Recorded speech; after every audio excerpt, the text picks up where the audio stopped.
Kaixo, ongi etorri Zientzia Euskaraz kanalera. Duela gutxi bizi izan dugun pandemiaren harira, denok entzun dugu eta erabili dugu maiz PCR terminoa. Baina, zer da PCR-a? PCR-a amplifikazio teknika bat da. Bestera batera esan da, PCR bidez genomako gune jakinen kopia ugari egin ditzakegu. PCR-ak erabilera ugari ditu. Adibidez, PCR teknika gaixotasunen diagnostikorako erabil daiteke, COVID-19 pandemian ikusi dugun bezala. PCR teknikak aitatasun probak egiteko ere erabiltzen dira. Baina, zer dira aitatasun probak? Eta nola egiten dira? Zenbateko probabilitatearekin ezartzen da aitatasuna proba horien bidez? Hori da oraintxe azalduko dizuguna, beraz, egon adi. Aitatasun proba, aitatasun biologikoaren diagnostikorako erabiltzen den auzitegi analisirako metodoa da. Helburua da, aitatasun probabilitate estatistikoa kalkulatzea. Demagun, ume abandonatu bat aurkitu dugula. Eta horren aita identifikatu behar dugula 20 gizonen artean.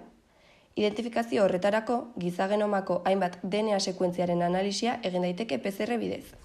Hain zuzen ere, alu deritzon DNA sekuentzia analizatzea da aukeretako bat. Alu familia, primateetan eta gizakietan sakabanaturik dauden, sekuentzia laburrez osaturiko DNA errepikakorren taldea da. Bideo tutorial honetan, gure genomako gene baten barruan kokatutako alu sekuentzia horietako bat aztertuko dugu. TP25 deritzona. Sekuentzia hori dimorfikoa da. Hau da, pertsona batzuetan agertzen da eta beste batzuetan aldiz ez. Hori dela eta, PCR erabil daiteke sekuentzia hori agertzen den, ala ez jakiteko. PCR bidez, listu edo lagin batetik abiatuta, gure intereseko TP25 sekuentzia horren kopia asko egiten dira. Alu kopia hori baldin badago, 400 base pareko luzera duen sekuentzia amplifikatzen da, eta ez badago aldiz, 100 base pareko luzerako sekuentzia. Hemen ditugu, umearen aita izan daitezkeen 20 gizonen emaitzak. Gelean ikus daiteke umea alu sekuentziarekiko heterozigotoa dela. 400 base pare inguruko banda bat eta 100 base pare inguruko beste banda bat dituelako. Baina, nola ondorioztatzen da aitatasuna geleko emaitzak ikusita? Aitatasunaren inguruko ondorioak ateratzeko, aitatasun indizeak eta aitatasun probabilitateak kalkulatu behar ditugu.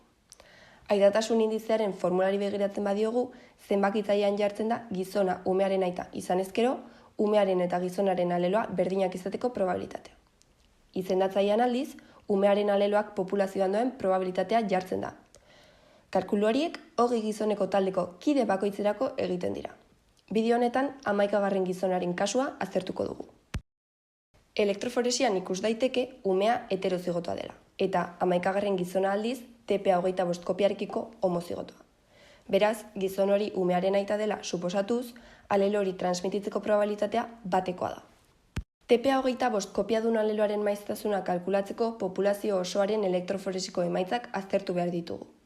20 gizonen artean, TP25 kopiadun 3 homozigoto daude, 12 heterozigoto eta TP25 kopiarik gabeko 5 homozigoto. Pertsona bakoitzak 2 alelo dituela kontuan izanik, guztira 40 alelo daude. Gainera, homozigotoek 2 alelo berdin dituzte eta heterozigotoek aldiz 2 alelo desberdin. Hori dela eta, ondoriozta dezakegu TP25 kopiadun 18 alelo daudela eta TP25 kopiarik gabeko 22 alelo.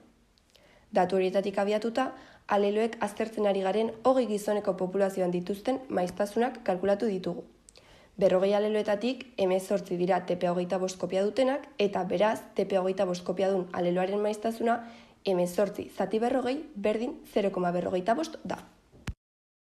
11. gizonak umeari TP25 aleloa transmititzeko probabilitatea batekoa dela jakinda eta alelo horren maiztasuna populazioan 0,45koa dela jakinda, 11. gizonaren aitatasun indizearen balioa 2,22koa da.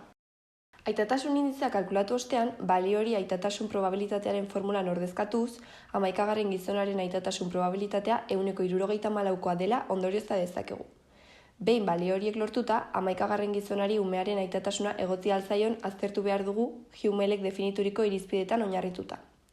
Ikus daiteke, 11. gizonaren probabilitatea 180tik behera dagoela, eta, beraz, ezin dugu ondorioztatu umearen aita denik. Esandako guztia labur bilduz, ikusi dugu PCR teknika ezinbestekoa dela aitatasun probak egiteko. Izan ere, aztertu nahi den biomarkatzaile genetikoa amplifikatzea ahalbidetzen du.